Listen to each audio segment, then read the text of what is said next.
Cricket की inside खबरों के लिए सब्सक्राइब करें फ्लेम मीडिया और उसके बाद बेल आइकन को प्रेस करें ताकि सबसे पहले आपको मिले क्रिकेट की एक्सक्लूसिव खबरें।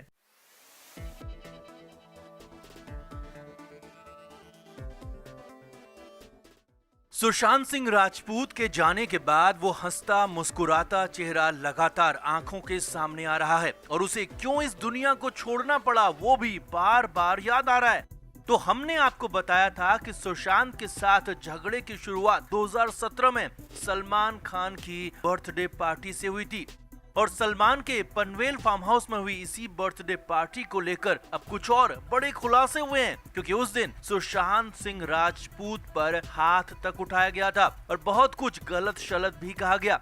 उस बर्थडे पार्टी में बहुत बड़े बड़े लोग मौजूद थे, जिसमें महेंद्र सिंह धोनी, धोनी के मैनेजर केदार जाधव भी शामिल थे और फिल्म स्टार्स तो कई सारे थे। और अब खबर है कि धोनी इस पर कई चौंकाने वाले खुलासे कर सकते हैं। तो क्या हुआ था उस दिन, कैसे सूरज पंचोली ने उठाया था सुशांत पर हाथ और फिर सलमान खान ने क्या किया, सुशांत के पहले झगड़े की पूरी कहानी आपको बताते हैं। आप भी इस पर कमेंट जरूर करें। 27 दिसंबर को सलमान खान का बर्थडे होता है और 3 साल पहले यानी 2017 में 26 दिसंबर की रात से ही सलमान के पनवेल वाले फार्म हाउस में पार्टी शुरू हो गई थी। कई बड़े बड़े गेस्ट पार्टी में पहुंचे थे, जिसमें महेंद्र सिंह धोनी, केदार जाधव, धोनी के मैनेजर अरुण पांडे के अलावा फिल्म जगत के भी बड़े बड़े नाम शामिल थे और सुशांत सिंह राजपूत भी उस पार्टी में शामिल थे, क्योंकि सुशांत उन दिनों सलमान के करीबी थे और सलमान सुशांत के साथ मिलकर एक फिल्म भी बना रहे थे। हालांकि वो फिल्म बाद में झगड़े की वजह से बन नहीं पाई, डिब्बा बंद हो गई।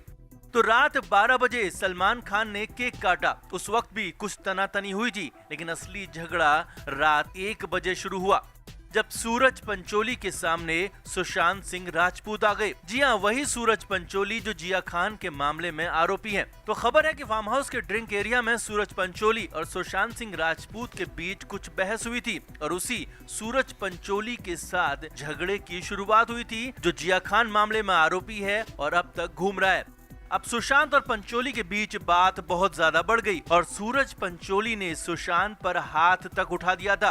यही नहीं, सुशांत ने भी सूरज पंचोली को उसी अंदाज में जवाब दिया। लेकिन सूरज पंचोली तो सलमान खान के सबसे करीबी दोस्त आदित्य पंचोली के बेटे हैं और सलमान सूरज को कितना प्रोटेक्ट करते हैं ये दुनिया जानती है। जिया खान मामले में सलमान ने क्या किया ये भी सब जानते हैं और सुशांत सिंह राजपूत भी इसे जानते थे और इसीलिए सुशांत वहां से जाने लगे। लेकिन इस दौरान सुशांत को पीछे से भी काफी बुरा भला कहा गया और सबके सामने सुशांत सिंह राजपूत को नीचा दिखाया गया। और इस दौरान वहां पार्टी में कई लोग मौजूद थे, बड़े बड़े फिल्म स्टार, धोनी, केदार जाधव जैसे क्रिकेटर भी उस दौरान वहां मौजूद थे और सुशांत को काफी कुछ कहा गया।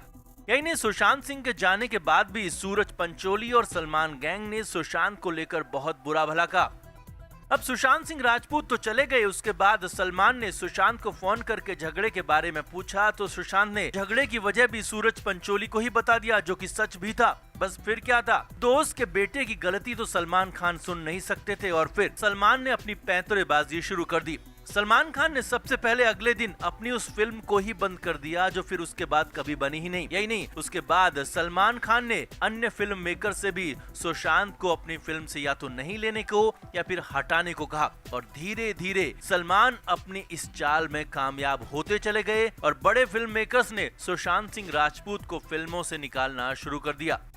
अब उस पार्टी में धोनी, धोनी के मैनेजर और केदार जाधव भी थे और हो सकता है कि इन तीनों को बहुत कुछ पता हो और हो ये भी सकता है कि इन तीनों ने बहुत कुछ देखा हो और धोनी के मैनेजर ने तो इसे लेकर इशारा भी दिया है कि वो और धोनी उस पार्टी के बारे में बहुत कुछ खुलासा कर सकते हैं। तो हम तो यही उम्मीद करेंगे कि धोनी बोलें और जरूर उस पार्टी के बारे में भी बोलें ताकि सुशांत सिंह राजपूत को इंसाफ मिल सके। फिलहाल तो हम और आप सलमान और उसके खेमे का बायकॉट करके सुशांत का साथ दे सकते हैं। तो आपका इस पर क्या कहना है कमेंट करके जरूर बताएं और वीडियो को शेयर भी करें। Flame media report.